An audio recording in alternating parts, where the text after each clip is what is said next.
This episode is sponsored by Greenwood. My graduates from my school being Forbes, bag drop. Bag drop.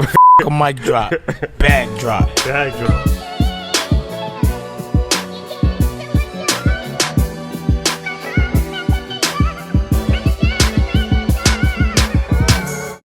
All right, guys, welcome back.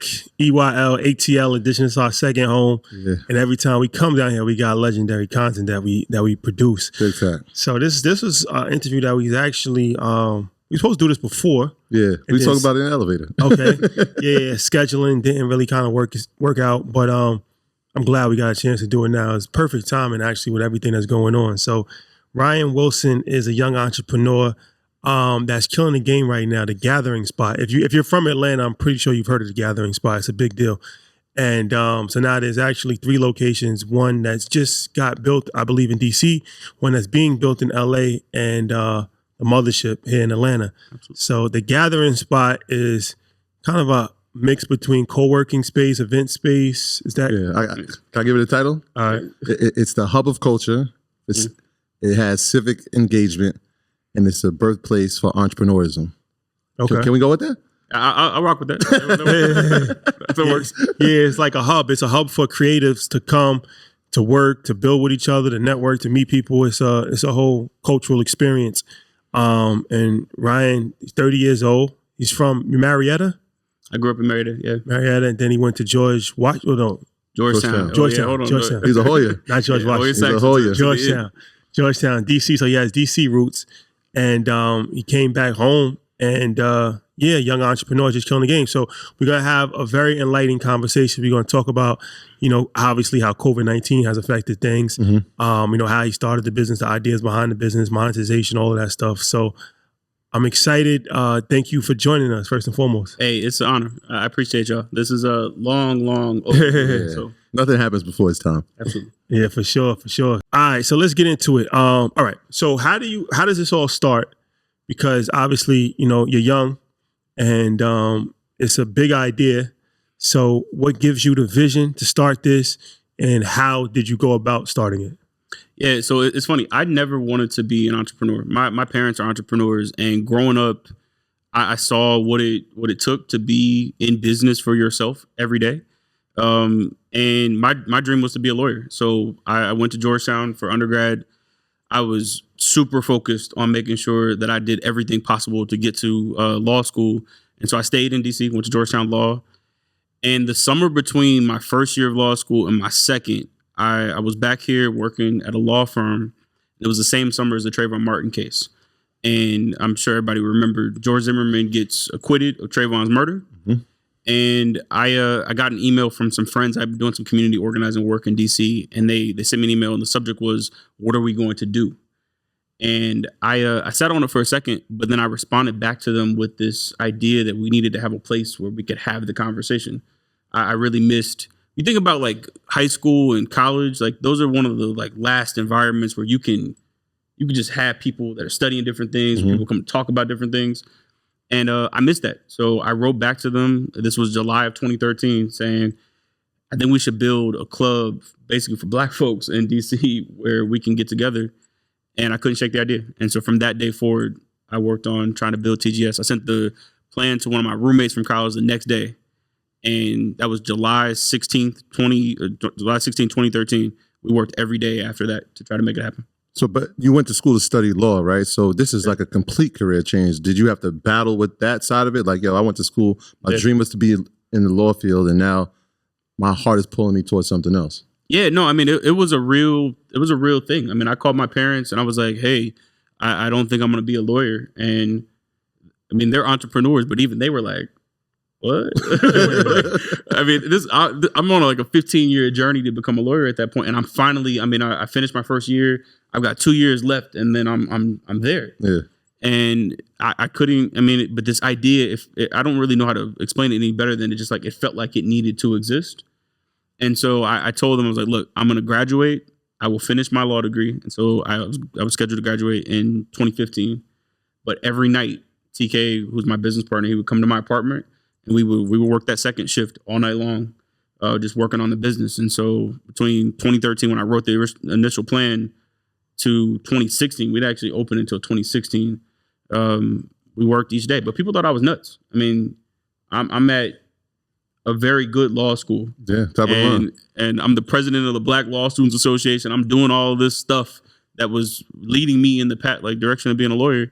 And so to come out on the other side of that and be like, I mean, I was telling people at graduation, like, no, I'm not gonna practice. And they would look at me and be like, you spend all this time and all this money to not practice law? What kind of law were you studying? I went there, and it's interesting how this has shifted, but I wanted to be a civil rights attorney. For me, it was about trying to do something. That was the best way to help people. So that led to a lot of education kind of related classes in law school. But people thought I was crazy. I mean, all the way to the very, very, I feel like for some people, it didn't start making sense until 2018. We had been open and folks were like, okay, it actually. Now they see the vision. Yeah, like I could support myself by then. I mean, that was another part of this journey that folks didn't know. Early on, like we were broke. So all right, so 2016, you say you opened the spot, right? 2016? Yeah, 2016. So you finished law school, and then right after law school, you decided to open it? So I'm working that whole time. And so I graduate May. Where'd you work at? Law firm? I was working at law firms. So I would just go bounce between different law firms, but I graduated May of 2015. We moved the next day to Atlanta. We packed our apartments up. TK was working in finance in DC. He quit his job to kind of time at the same moment. We got in the car and drove to Atlanta overnight. And from that day, I mean, it was about just trying to figure out how to make this plan we've been writing for 2 years happen. So with the brick and mortar businesses, there's a lot more overhead and expenses with just the internet business, right? So it's like you got to build out the spot. I'm assuming it's a lot different things go into it. So how'd you get the financing to do that? So that was one of the more painful parts of this whole process. The first number we got back was $1 million. And I remember looking at TK and being like, dog, I'm about to go practice law. Like, I don't know where we're about to get this money. I'm like, I don't know what's about to happen. And we had a really important conversation with my dad, and he said something that we still say in TGS. He was like, son, small ideas will keep you small. And so you have to fight for the best possible version of what this business could be. And so we kept dreaming, we kept pushing, and 1 million ended up becoming 2 million that we needed. 2 million became 3. And we would just go around town trying to pitch people the concept. We counted though. It was 97 straight people that said no before the first person said yes. I mean, and I'm talking about painful no's. We would go to these restaurants and like I've sat in the lobby of the Ritz, I guess what used to be the Ritz in Atlanta. Nobody come. I've sat at dinners with people where you pitch for 4 hours, and I kid you not, this dude said, "So what is it?" Like after 4 straight hours. And so we kept going though, and we would ask people even when they told us no to refer us to people, and so they did, and we kept going, and the number kept growing, but kept using that same advice, like small ideas will keep you small, and that's how the site kept going. So when you're trying to get the financing, and my mom thinking like, what's that process like? Because you're trying to get financing for something that isn't really here yet. Yeah, and you're trying to tell people like this is what it's going to be. Yeah. So how do you convince them? What's the conversation like? It was a crazy chicken or the egg problem, because like you needed investors in order to get a building, but you needed a building to get investors. Right. Because you would go to people and be like, "Yo, so I have this idea," and they'd be like, "Well, where is it?" You'd be like, "Well, if you give me some money, I'll find out where it is." So we got to a point where we kind of like talked about both things happening at the same time, where we would like we had found a spot where we are now, and we just kept like believing that we would have the money necessary by the time we needed to. And there were kind of all these different dates where you had to have different amounts of cash. And we're fortunate enough that like those numbers came in. I mean, and they were big numbers that we needed. I mean, it was $500,000, another $500,000 to meet different deposits. But that was at 97, just like all over town pitching people. Yeah. Like just I mean, I was talking to anybody that I could about TGS. Yeah, I read that your slogan became, "Hey, you got anybody else that can tell us no? We're looking for more people." Yeah, truly, like it was not a personal thing when you told us no, because I believed then and now that like if I talked to you and you didn't get it, that was actually a sign that we were headed in the right direction. Because I'm like, anything that's disruptive, like you're not supposed to understand. And that's how it wasn't personal. Folks would say no, and I'd be like, all right, cool. Like, you have another friend that would say no? And then a lot of times they did. So you had to raise $3 million roughly. Yeah. So who was your first big break that was like, all right, I'll invest in this? It was a guy that nobody knows here. Yeah. Just like a low key businessman? He had made some money in the stock market. I guess we bugged him enough, and he was like, I'll give you $200,000. And our first check was $200,000. So is it like a Shark Tank? Are you giving up equity? Yeah. So there's no debt in the business at all. It was all equity. And so we were selling parts of the company to get the money. And how long did it take you to get the full amount? 9 months of from the time we moved back here, it was 9 months until we had it like fully funded. And even that is kind of strange because like it truly wasn't like you'll read these stories where it'll be like, we got all the money and then we started. That wasn't what we were doing. Like we would get some money in and like sometimes y'all, I didn't even have the cash for, I don't even know if it like officially hit our bank account because I'm telling you that money would be gone. So we'd be on the phone with the bank like, look, I wrote a check. And so there's some money that's about to hit our account. I need you to clear the check that we deposited because it's coming out the same day. It's in transit already. Yeah, like, I mean, we learned just all the different ways that you can develop relationships with banks and really try to like speed up the process because we weren't funded like how folks talk about doing stuff where you just have millions and you're sitting on cash. Like I remember this article came out that was like Ryan Wilson opens $3 million private club. And it almost made me want to cry because like we had no money when that article came out. I mean, we were truly, I used to call TK on Mondays and be like, yo, how much money do we need to make it to Friday? And that was really how we lived. I mean, how do you make it to Friday? So, all right. So you raise the money, you open a spot, but that's only half the battle because now I'm assuming now you got to have staff. You got to start to pay back the investors on a certain level or just have some revenue come in, period. So now what's the next step after that to actually build it out and generate revenue? Was it to bring people in as members first or events? Or what would you do first? So there's three parts of our business. So yeah, members are kind of the core part of it. But then we have a restaurant and bar and we have events. And so we still do those three things to this day. But early on, it was trying to get good at all of those things really fast. Like we didn't have any time to sit and like, this time was very painful, but it taught us the fundamentals of the business in a way that like nothing else can teach you. I mean, when you truly have people, to your point, like on payroll and you're looking at them and you're thinking about rent and groceries and like they're counting on you to figure out how to make sure that every check clears, you start to figure out ways to make money. And that was our promise to one another. TK and I were like, yo, if we can get the place built out, we will do everything at that point to make sure that we're successful. So like that won't be the reason why this doesn't work if we can just get open. So once the doors open, that was game time to me. And we talking to everybody. I mean, yeah. I've been every building and office in this city. If you know them and they're in the culture, I probably knocked on their door at some point trying to figure out what we could do.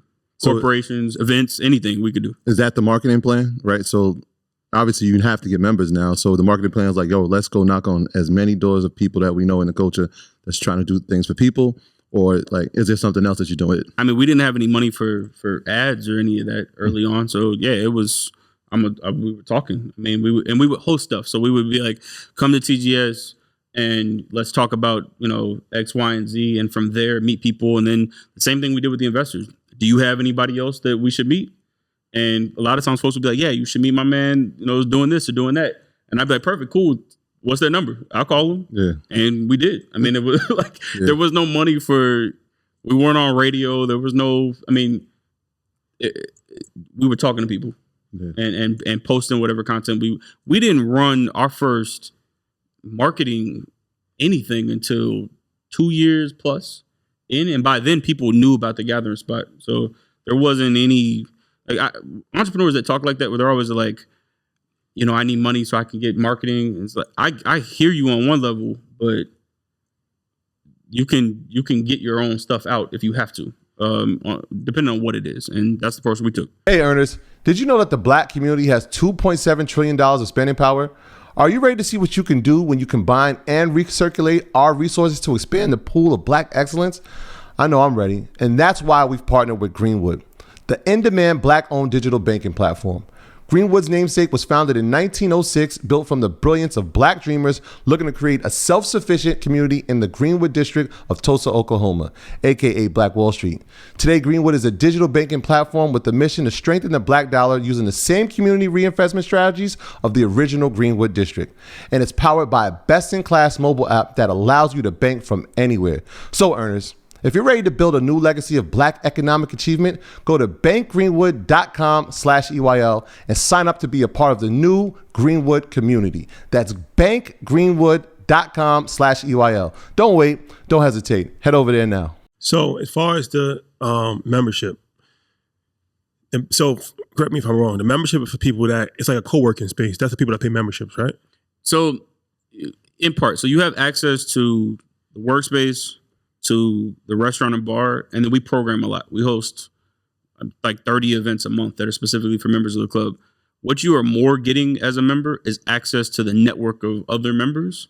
And yeah, sure, the ability to work and sure, the ability to eat, but more of like the combined network. I mean, the youngest member is 21, the oldest is 88. There's people that work for some of the biggest companies in the city and people that are starting their own businesses. Dope creatives, right? So like, if you think about it, if you're an entrepreneur and you're trying to figure out how to be successful, meeting other entrepreneurs is great, but like meeting some creatives is even better a lot of times. Meeting some people that work for a lot of the other companies in town, that could be helpful. So we're building that more than we're building like workspace. So it's like a secret society, exclusive. I mean, there's exclusivity to it, but it for us is more about trying to make sure we know everybody that's there, so that I can introduce you to whatever it is that you're looking for. So my goal is when you come to our bar, that the person on your left and your right are people that you want to meet for some reason, whether that you can do business with them or you just want to know them socially. That's what our team is trying to build towards each day. Like, how do I make sure no matter when you pull up, both of the people are folks that you want to talk to? And that's what people are really like joining more than anything. So how did you said you didn't run ads for the first 2 years, and you've built a reputation, because I've heard about it in New York. So obviously you've done a good job with branding, and so how did you do that? Like, what was the marketing plan if you wasn't spending any money on ads? Putting out content. We were just social media. Yeah, I mean, not paid stuff, but we would do stuff. We would put it out on social, and then I mean that old school thing of really inviting people. We looked at TGS as our home, and I was trying to invite as many people into our house as possible. Certainly early on, so we were, I mean, legends in this city that would partner with us on doing, like I remember the dates of some of them, like August 4th, 2016. Got some legends. Shaka, and shout out to Shaka, but Shaka Zulu brings Ludacris and Natalie Emmanuel to talk about Fast 8. Packed house. The mayor comes. Kasim was the mayor that time.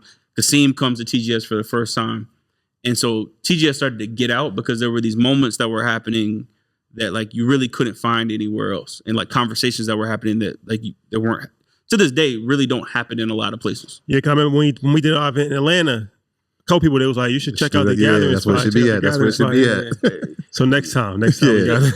So with membership comes pricing, yeah, right? And so how did you figure out the sweet spot of pricing, and like what analytics did you use to come up with a price that you felt like, you know what, this is where we should be for our members? A lot of market research. So we would go to some of the co-working spots, but a lot of the city clubs. So the best comp for TGS is really the city club market, not really co-working spaces. And so we would go to every city club and figure out where they were priced. City club, what yeah, so there's Black folks historically have not been invited into city, like these. They're basically country clubs without the golf. They're around town. Oh, that's like I think we went to the joint in Chicago. Yeah, that's crazy. What's the name of that place? Soho House? Soho House. So yeah, Soho's a very well-known, that one's for creatives, and is in a lot of different cities. But there's even like old kind of stuffier, like the Yale Club in Manhattan. Like when you hear people say like good old boys club, like the good old boys club is the city club or the country club in a lot of cities. And so I would study those spots and be like, what would it be like to build one of those, but for the culture, like where you could come dressed how like we want to dress and hear music that we want to hear and see art that we want to see. Like those were the kind of drivers. And so we did research on how they were priced. There was one in town when we first started, and it's funny how things changed, but they were $200 a month. And so we said, all right, we're going to be $185. And we're going to be open more than them. We're going to have more programs than them. And I remember people would be like, 185, like you're new. How are you going to do that? And we started growing, and we eventually moved within like 6 months. We moved up to $200, which is what it is now. And what's funny is that they're like 175 now. They've come the opposite direction. And TGS is the most expensive city club in Atlanta with black folks.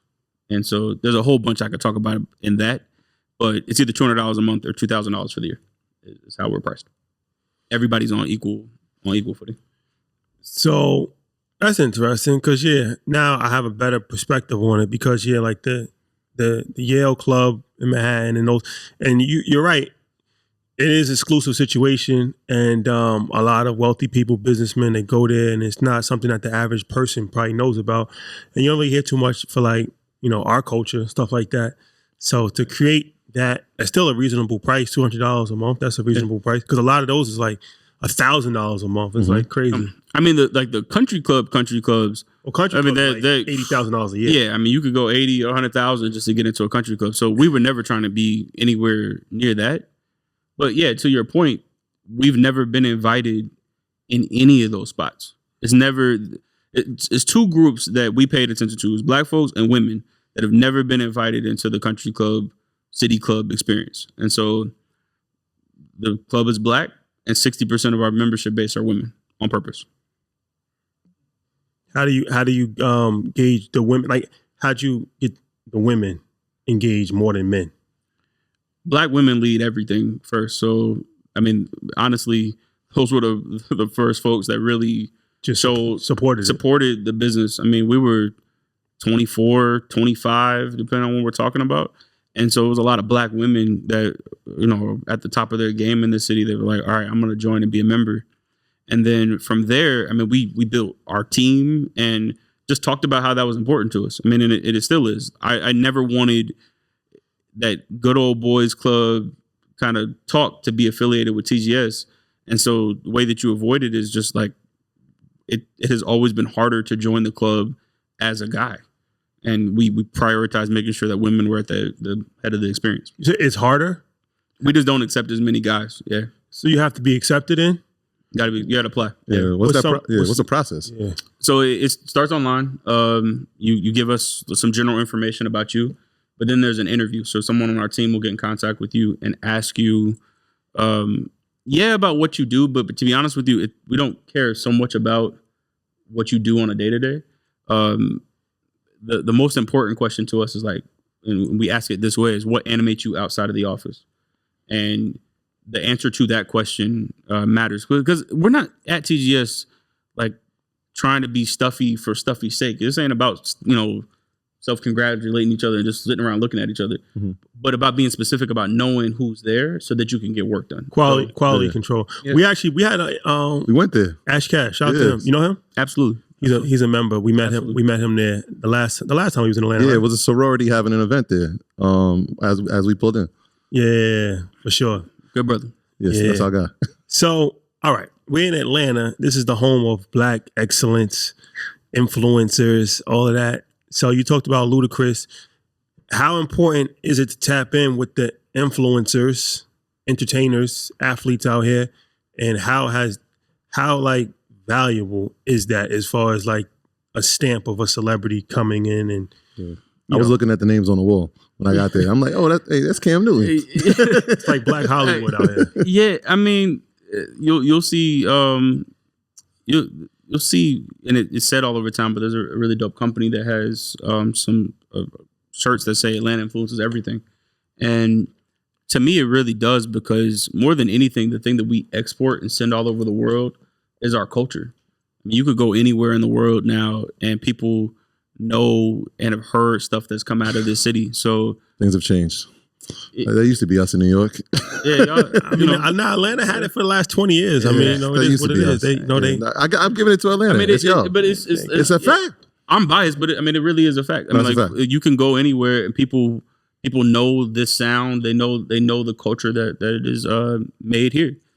And so, yeah, it was very important to make sure that the club not only like opened our doors to make sure that it was like the culture was invited and was building the experience with us, but to get to other cities. We didn't think that was possible if TGS wasn't understood as being kind of one of the places where it don't matter what we're talking about, if it's music or sports or whatever, that community felt at home at. So, I mean. So the Ludacris event, you said that the mayor came. Mm-hmm. And so I'm thinking to myself, because I've seen the level of politicians that have come to the gathering spot, right? We had Ambassador Andrew Young, Stacey Abrams. I believe I read you had President Biden show up.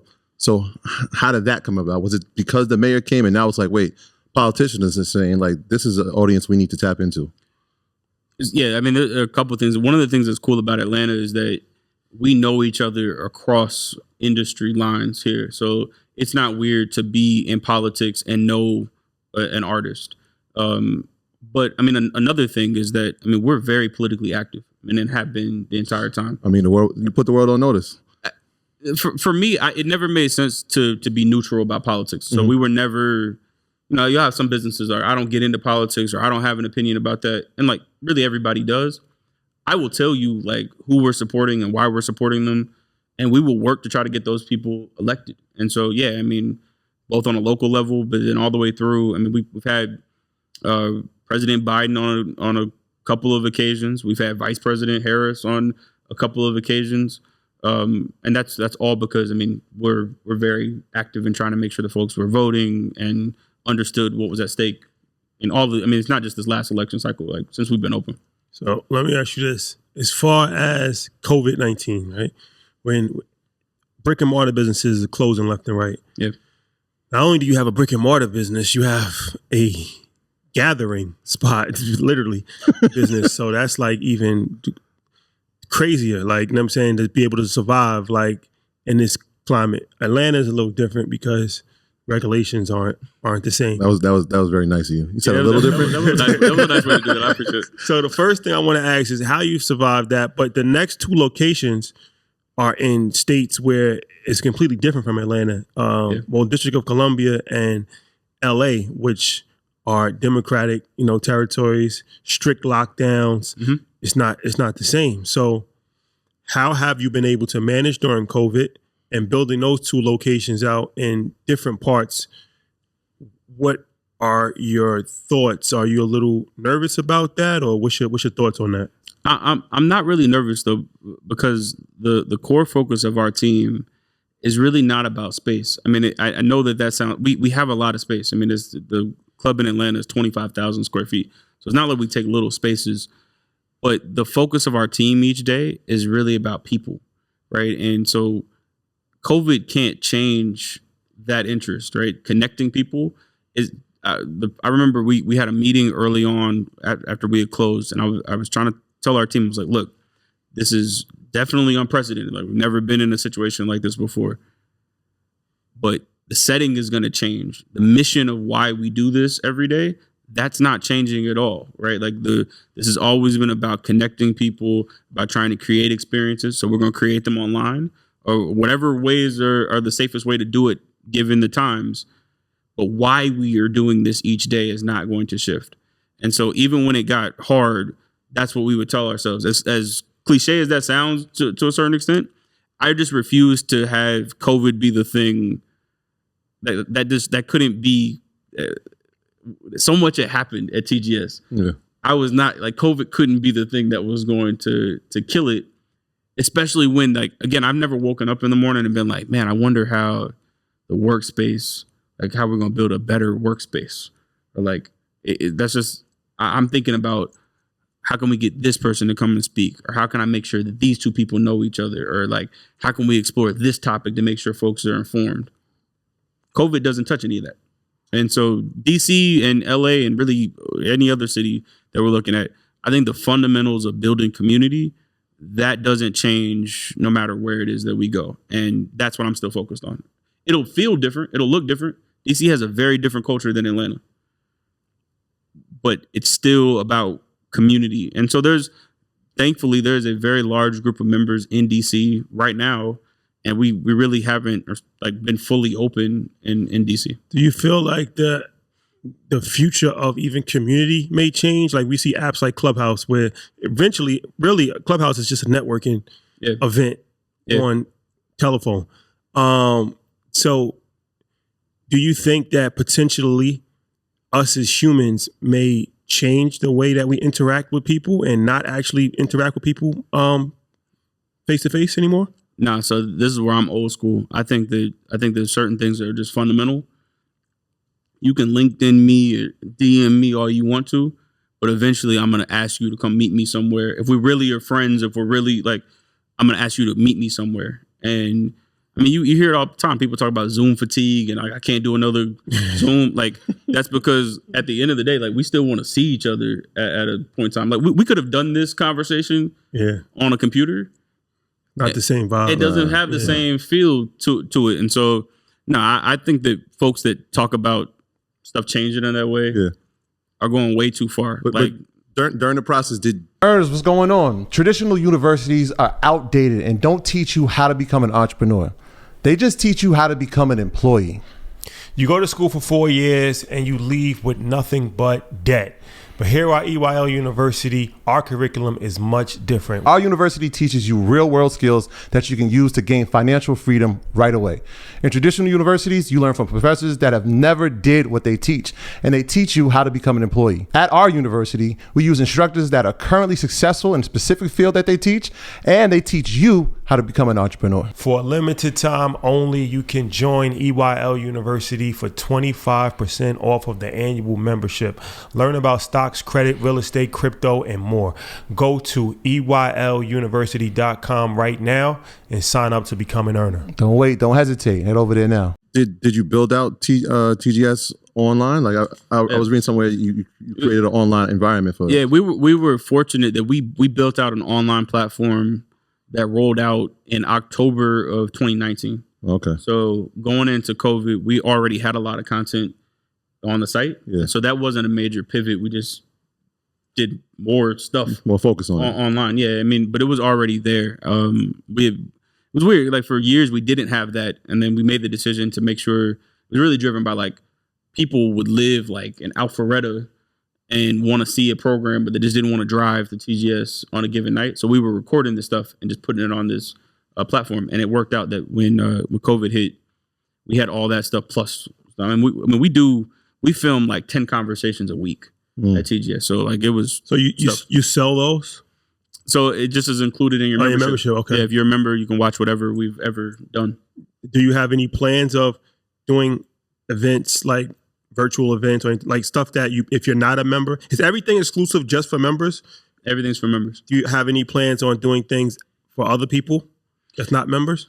So we anything that is about like social justice or political engagement, we open that stuff up. So, I mean, during the summer when there was a lot of protests here, we opened our doors up to any protester or any organizer in the city that needed a space to organize.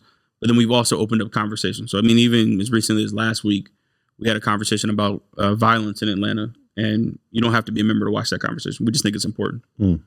And so, yeah, I mean, that's probably the one exception to the membership piece. If we just think it's something that the community needs to know. But I was thinking like even from a monetization standpoint, because like online summits is big right now, even regular summits. Yeah. And it's like, it might be another revenue stream. It could be for us. I mean, we ended up buying a music conference and festival down here called A3C. I was going there. I was getting there. So a lot more of the efforts in terms of monetizing content and all of that have been on the A3C side and less about TGS. So A3C existed before. You didn't create it. No. Okay. Yeah, no. We bought it. A3C this past year was year 16. Yeah, So okay. it's been going for a minute. Yeah, I've heard about it. I think I went there. Did we go there? One Music Fest. One Music Fest. Okay. So all right. So let's talk about that then. That's interesting. So how did this come about? As far as is AC3? Yeah. A3C. A3C Conference and Festival. Yeah. How'd that come about? And how do you acquire a music festival? Like how's that? So I'm on a panel with an entrepreneur named Paul Judge, Dr. Paul Judge. Oh yeah.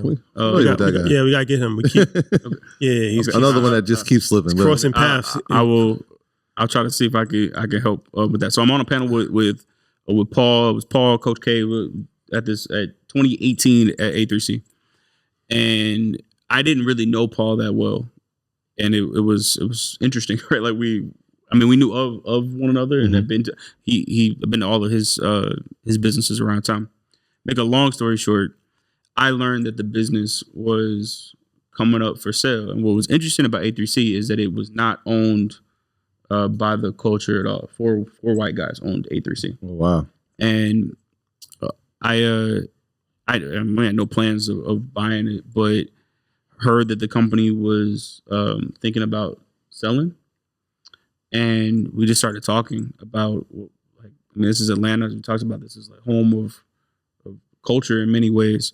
What is it like to have like a major conference really be owned by the culture too? And we spent the last half of 2018, some of 2019 to buy the company and produced the 2019 version. A3C happens every October. Yeah. So we produced the 2019 version. That was when Nas was the feature on that one? That was the year before, okay. I think. Our headliners were on the music side, Megan Thee Stallion, Mos Def was on it. I'm trying to remember everybody that year. Who else performed? There was like 20 different concerts. But then Dapper Dan was the keynote that year. There was a lot of people who spoke. So it's like a South by Southwest thing? Yeah, so it's conference and music. So music at night. Is it held at the gathering spot or is it spread out throughout there? Yeah, no, it's A3C is too big. I mean, there was it's outdoor 27,000 people or something at A3C in 2019. But it's indoor at America's Mart downtown, and then at music venues all across the city. So that's how it's like South by. So you didn't do it this year? All virtual this year. But what's your plans moving forward? So it's in October every year. So we feel good about see how it we feel good about being able to get back in person by then. In close contact with all of the big event kind of planners in town. And everybody feels pretty good about October. So our plan is to be back in person. So how is that? Because you ever heard of Curlfest? Mm-hmm. Yeah. We interviewed some people. Yeah, we grew up with her. Shout out to Simone. We interviewed her, and she was telling us about putting together a festival. That's the first person that we really interviewed that has something to that scale, and they have like 30,000 people that come to that.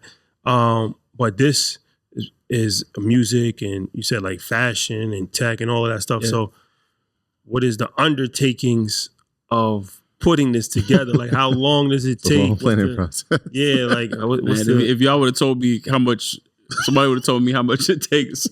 It's a lot. I mean, it's a lot of planning. I mean, we hosted just shows. I mean, there were 7 like primary shows our year, that the first year we did it, and then conversations.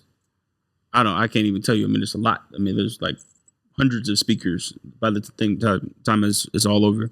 It's a lot. Really is it worth it financially? Because I think she was telling us Crowdfest costs like $1 million, something like that. Put together, yeah. Oh, it costs more than that to produce. But your thing is probably more involved. So it's like, I mean, you make money, I'm assuming, off of sponsorships and ticket sales, but is it really financially worth it? Yeah, no, I mean, it certainly can be. I mean, the A3C has existed for a while, but we are rebuilding parts of the model and building new relationships to help scale, like especially on a partnership front. And it definitely can be. I mean, if you look at some of the big conferences and festivals that happen, when you get to scale and you have top tier partners, it makes a lot of sense. But I mean, to be honest with you, the motivation for A3C and us acquiring it was more about trying to make sure that it was just owned by the culture. And I mean, it wasn't a bad business by any stretch, but I can't say that the motivation was to, retire off of A3C either. So are the local companies, I'm talking like the big companies here in Atlanta, are they allies in this deal, or as far as sponsorships like Coca-Cola and Turner that they're I mean, Atlanta has the third highest concentration of Fortune 500 headquarters in the country. So you got a lot of businesses in town that through their brands interact with the stuff that we build. So yeah, Coke, you got all the airlines here, you got spots like Home Depot. There's definitely a great city to have those conversations. Yeah, because banking, there's all the banks are. I heard you said that, there's a lot of disparity here in the city. And the one thing you're going to start doing is measuring allyship by activity. And I was like, ooh, that's powerful. So like, is this one way, or what are some other ways that you're going to make sure that happens? Yeah, I think that this moment requires us to really push beyond conversation. For as much as I love Atlanta, there are some challenges here about making sure that everybody in Atlanta is going to be able to participate in the future growth of the city. And historically, we've not done a good job of doing that. Right next door to the gathering spot, the next neighborhood over, the median income is $28,000. So to have that community be right next to a multi-billion-dollar stadium and the headquarters of one of the biggest businesses in the world that actually casts a shadow on those communities, we got to have active conversation about that leads to money, frankly, like being spent. Like we have to have investment in our community in ways that we haven't seen here. So yeah, I'm not well wishes and having nice thoughts about Black folks, which I think we saw a lot of last year, is cool. But at the end of the day, it's going to be about who actually put some resources into the community in a way that moves the needle. We need it at this point. If the city is going to be a place, frankly, that everybody wants to live in, but certainly if Black folks want to live in it. So the expansion, as far as your first model, obviously was to get private investors, give up some equity. Did you do that the same with the LA and DC operation? We raised one more round to continue to expand, and yeah, still no debt in the business, but we've taken in more equity, and that's been the way that we've decided is the best way to grow. Because in addition to it's a big topic, because you'll have some people say, I don't want to give up anything in my That's not how I feel about it. To me, if you can have strategic investors that can help you accomplish those goals, almost partners, then it actually becomes really worth it. And I would rather own a smaller percentage of something that's way bigger than sitting here hoarding all this equity that doesn't mean anything. So I don't take the approach of saying, don't sell parts of the company. If it makes sense to do so and it will help you scale, then I think that you should do it. Are you careful who you work? Like, do you just? I'm sure you're not accepting anybody's money, but it's like that can also be a headache too if you got somebody that's constantly calling you and they micromanaging everything. So it's like a marriage. Okay. Like I look at it like do I want to be married to you? Truly, like my test is when I look at my phone and your name comes across my phone, like if it makes me sad to see your name at any point, I don't want you to be an investor in the company. That's because that truly is like the test, because you really are with those people for forever. So if you don't want to get married to the investor, don't have them in the business, because they will annoy you is not even a good enough word. Like you really behold it. Like y'all are in this thing together at that point. And if you think as soon as you get their check that you can ignore them, or you think that they're going to give you a check and ignore you, that's not how that works. So you have to make sure that it's a person that you really want to work with. So all the decisions are made by a collective? No. So, the TK and I manage the business day to day. Okay. There's a board that we meet with that you can almost think of it from an advisory perspective. We bring them questions or talk about that. Because like for young entrepreneurs that might, they might be getting information from you. Yeah. and kind of, getting this mentorship. How did that go about as far as like putting together a board, and like what is your level of governance as far as that's concerned now that you have outside money as well? So we have control of the business. So it doesn't necessarily mean that just because you give a person a part of the company that they then have equal say in what happens in the company day to day. So we manage the company day to day with actually very little involvement. And that's part of we were looking for investors that really believed in our ability to do that. And so starts there. But then when you start thinking about a board, I almost look at it like building a team. You need a point guard, you need somebody to hold down the paint, and who can fill those roles to make sure that, like, okay, so real estate, for example, is a blind spot for us. I don't come out of that world. TK really doesn't either. We have somebody on our board that like has rolled out hundreds of locations. So going into a board meeting and being able to say, hey, like, this is all of the information that we have about a site. How do you feel about that? Just hearing their thoughts helps us to develop better thoughts and a better process for how we do stuff. So like, you are, as an entrepreneur, the group of people that like are kind of around the business as investors, but then also on your team. And if you don't see it that way, so that's the process of choosing where you're going to put the next location. So obviously you had the idea, you drew up the vision, you go to the real estate guy. Hey, what do you think about this spot in DC? What do you think about this spot in LA? Mm-hmm. Are there other cities? Is New York? Is Houston? Yeah, I've looked everywhere. Houston, New York, Dallas, Detroit.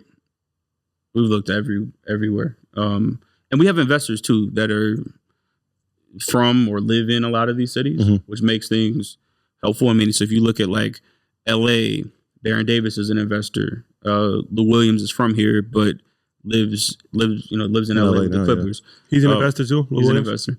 You look at Detroit, Big Sean's an investor. If you look at, like most cities, so we had a strategic approach to, as we thought about cities that we wanted to go to, who were people from or like that knew that city that could help us to understand the city better. So two questions. How many people is on your board? 5. It's just 5 people. 5 people. Okay. And each person just has a expertise in something that they can bring that's valuable. All right. How did you find all of these big name celebrities now, like the Big Seans of the world, the Baron Davises of the world? Like, how do you have an active campaign to reach out to celebrities to invest? Like, what's the deal with that? No, I mean, to me, I operate with the simple principle that like good people know good people, right? And you never know who exactly you're talking to. So someone I didn't name who's an investor in the business is Cam Newton. And we have known one of his advisors for years. And it was never about business. We were just cool. But one day I was talking to him about us raising another round. And he said, hey, I'd be interested in showing it to our group. And he did. Same thing. Will Packer's an investor in TGS.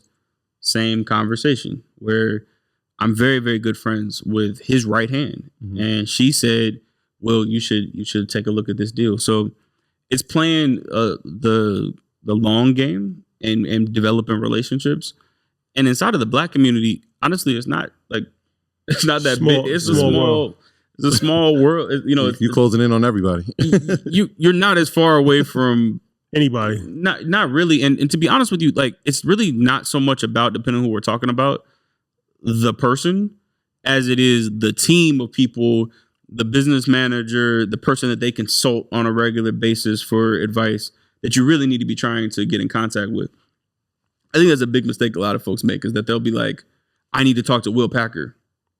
And you do need to talk to Will Packer. Like, Will Packer's not going to write you a check if Will Packer doesn't know you, but he also needs to, like, if you, the way that you were introduced and having his team also feel good about the deal, his board, and not formally in the same way, but like financial advisor, accountant. Yeah, the people that just having them feel good about it is helpful. So we talk to those folks as much as we talk to the people who you might know. Center of influence. Yeah. So After the interview process to become a member or become an investor, is there a certain amount of capital that I need to have in order to be an investor? The rounds have changed over time. So the first round was $3 million, and at that point, this is actually a very important conversation. Mm-hmm. A lot of entrepreneurs get their cap tables jacked up really early by taking very, very small increments of money. You talk about that cap table. What is that? So cap table is just the list of the names and how much those names own in the business. Okay. And you want to make sure it's okay to have other people on your cap table, but you want to make sure that there's a strategy to it to the extent that you can. So if you need $1 million to start your business, doing that $5,000 at a time is really difficult. And then if you go out for future rounds, that next person is going to pull up your cap table and it's going to be like who are, like, I ain't trying to deal with who are these 100 people I have to deal with, and like what are their rights and responsibilities to the business. And so it is important to the extent that you can to stay very disciplined in trying to set minimum thresholds, mm-hmm.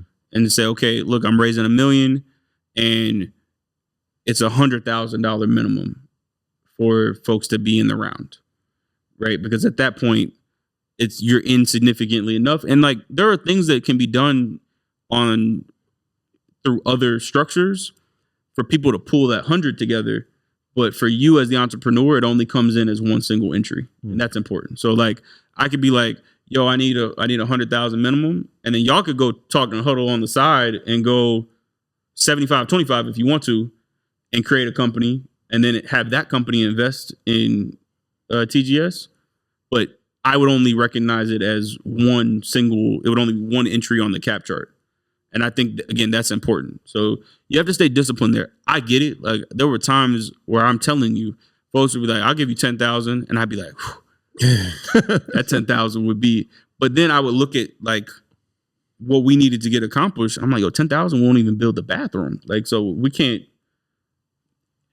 It's not as helpful as what it feels like in the short term. When I would take that money, I would have spent it the next day, and I wouldn't even have had a working toilet and sink. Like it just takes a lot of money to do our business. So the first round started pretty high. Yeah, first round it was the first round was 3. We weren't taking less than 100. Okay. So the equity crowdfund, you're not a fan of, I'm assuming. So it depends on what you're building. I mean, there's some dope entrepreneurs down here that have done it well. Isaac Hayes, one of my friends, he just raised $2.6 million on a crowdfund.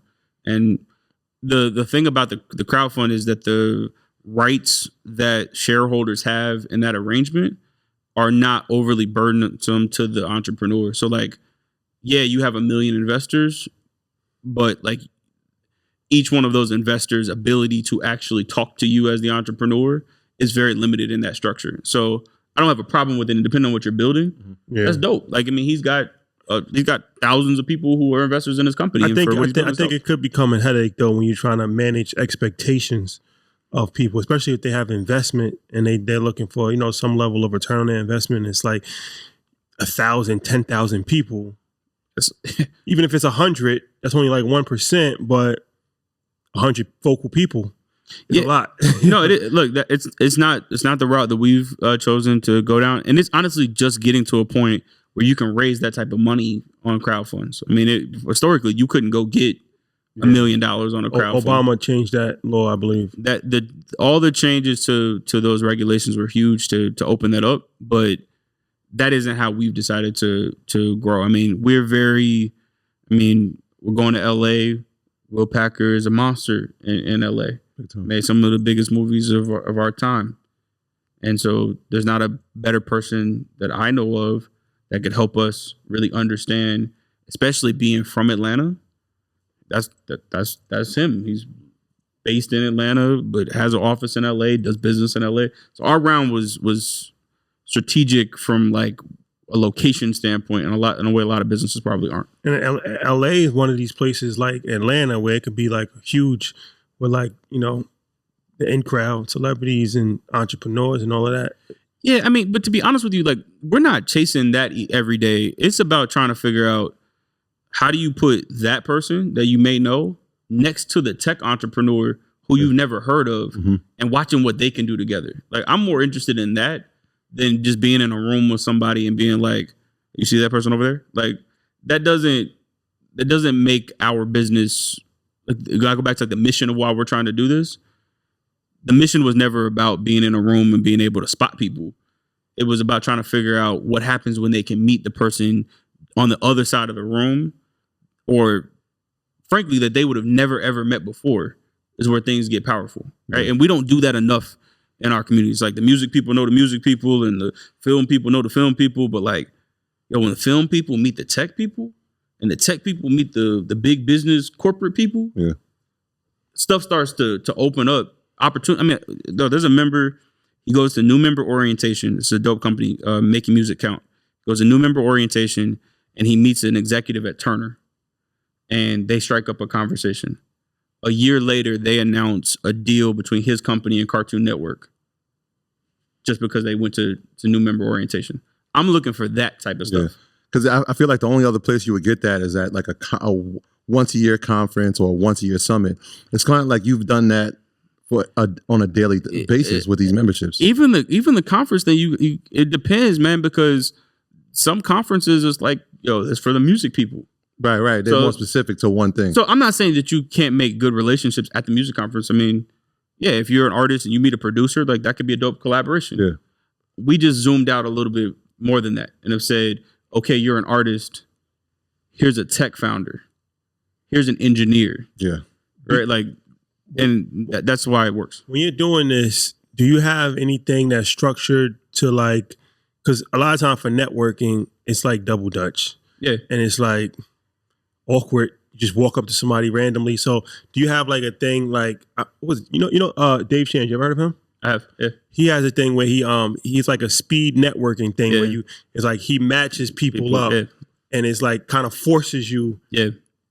Have you done anything like that? We've done events like that, but honestly, our approach to it is why we do an event almost every day, is that we're creating opportunities for those collisions that happen through the programs. So business doesn't always look like business when you walk into a room. And I think some of the best collaborations are not when we're there to exchange business cards and to learn about your like for me that like a lot of times that starts to get a little. What rubber band are you wearing? Yeah, that gets a little weird. Like we don't do it that much. It's more of, and honestly, there's not even a lot of business cards exchanged inside of TGS. It's more of like you're at the bar, catch a vibe.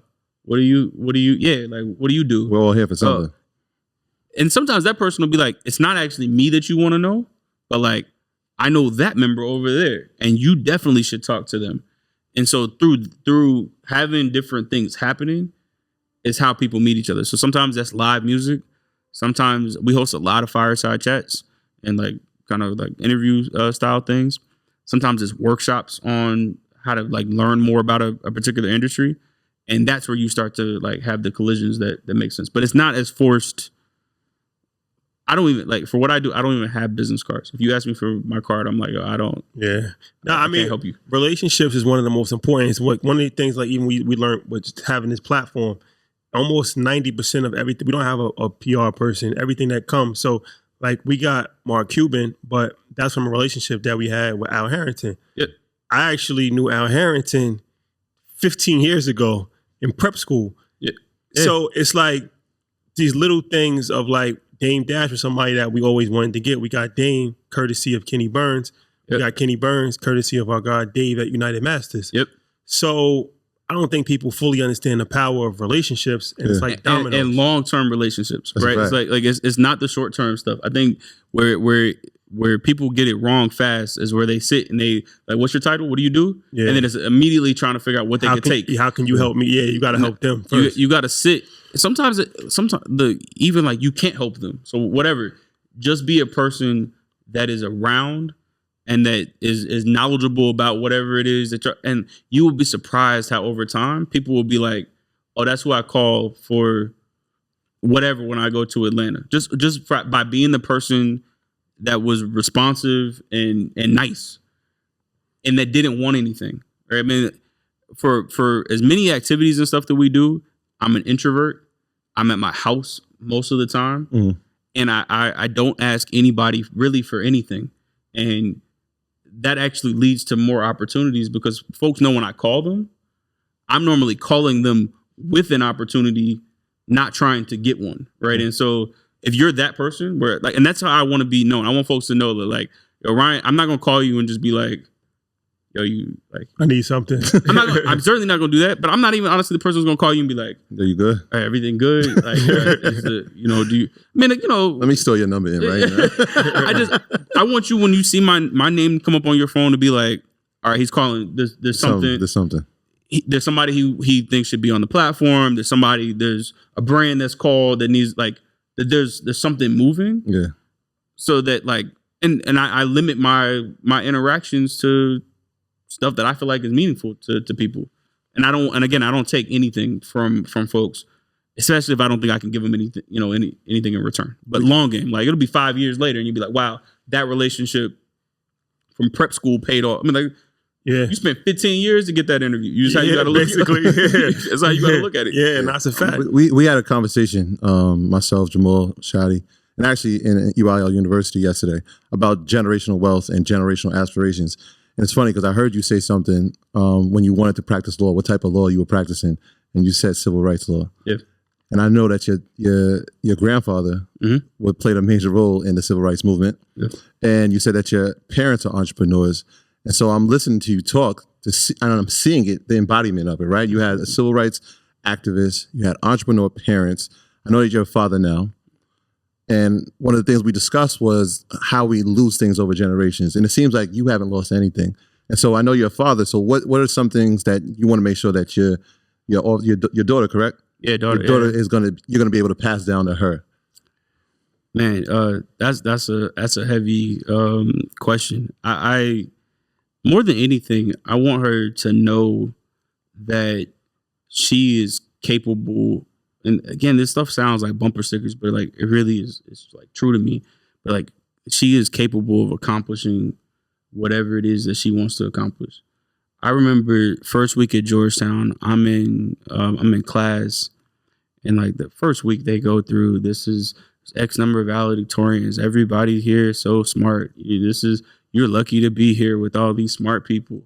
And it's a PWI, it's majority white folks. Mm. And I remember being in this class and this dude, he spoke. I remember just looking at him and being like, yo, like, I'm not that smart, but bro, you're not that either. Like, and so we got to compete now. Like it just, because I was kind of sitting in the room like, man, I don't know if I'm gonna really be able to. I was a good student in high school, but like, am I gonna be able to bring it on this level? And I remember just hearing him and being like, nah, like my parents and grandparents, like they didn't send me up here to play small with this. Like I can't go out being a punk. That's how I felt about it. And so more than anything, where I'm going with this is that I want her to know that whatever it is that she wants to go and do, that she can go and do it as big and as bad as anybody else has or wants to do it.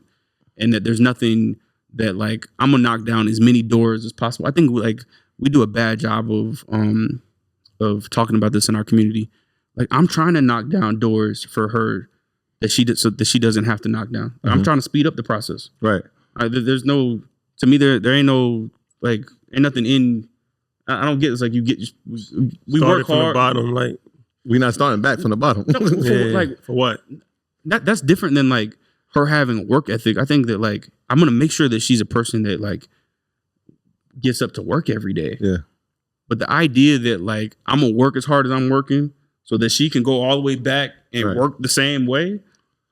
Nah, I'm not doing that. So like, I'm going to call my friend from prep school and be like, yeah, my daughter has, and then she's got to go in the room and be impressive at that point. And my job is to make sure that she shows up in that way, but I'm going to make the call. Like I'm going to make sure that she knows that when she's in the room, don't feel smaller than anybody, because half the time, these entrepreneurs, these stories will come out and I'm like, man, like they just raised $100 million. We sitting here raised $3 million. This is kind of like, this is ridiculous. But we kept fighting for like, It's not that they're more capable than us. They have better access, but they're not more capable. And I want her to know that. Like she's as capable as what anybody else is. Men, white folks, whatever group you want to point at. Like she can go and do that. So there you have it. So before we wrap it up, I wanted to get what's your vision for the next 5-10 years for the company? Are you looking to expand into different other areas of business? How many locations you looking at? Like what's your vision? We're gonna build 10 locations. The goal is to be the biggest private club of our type in the world. So Okay. I'm gonna keep All in keep America going. or some overseas? I've looked internationally. We'll see. Toronto, London. Please. I love Toronto's a dope city. please. My favorite. That's my favorite. But I mean, we've even looked on the continent. I looked at Ghana. looked at Ghana. We've been in South Africa looking around. So I mean, the map opens up for us. But at least 10, and we're rolling out in the next couple of weeks the opportunity for people to really join the club, no matter where it is that they live, and have access to our programming. So we want to be the biggest and best and most culturally relevant private club in the world that does kind of the way that we do things at a high level. So I'm gonna keep fighting every day until we get there. Love to see it. So Ryan, pleasure. How can the people contact you? What's all the information, social media, website, all of that stuff? You can find us online at The Gathering Spots, or on social media at The Gathering Spots. I'm at Spot on RW, but if you go to our website too, thegatheringspot.club, you can find all information about the club. There you have it. Troy, housekeeping items? Yeah, I want to give a shout out to Dave again. Shout out to Dave, our boy at United Masters, because I was like, Dave, we going to Atlanta. He was like, yo, he gave me a list of people. I was like, oh, Ryan's on it. Let's do it. And so we connected through her, and shout out to Andrea who. Oh, he facilitated this? yeah, shout out to Dave. Shout out to Dave. And shout out to Andrea who made sure that it happened. So yeah, and shout out to everybody that's been supporting Earn Your Leisure. Everybody on Patreon.com. We got some new members at Tier 5. Obviously, you have access to Eyl University, Nathan, Miss Brunson, and Joseph. So we look forward to talking to you. And shout out to everybody that's been supporting the merch.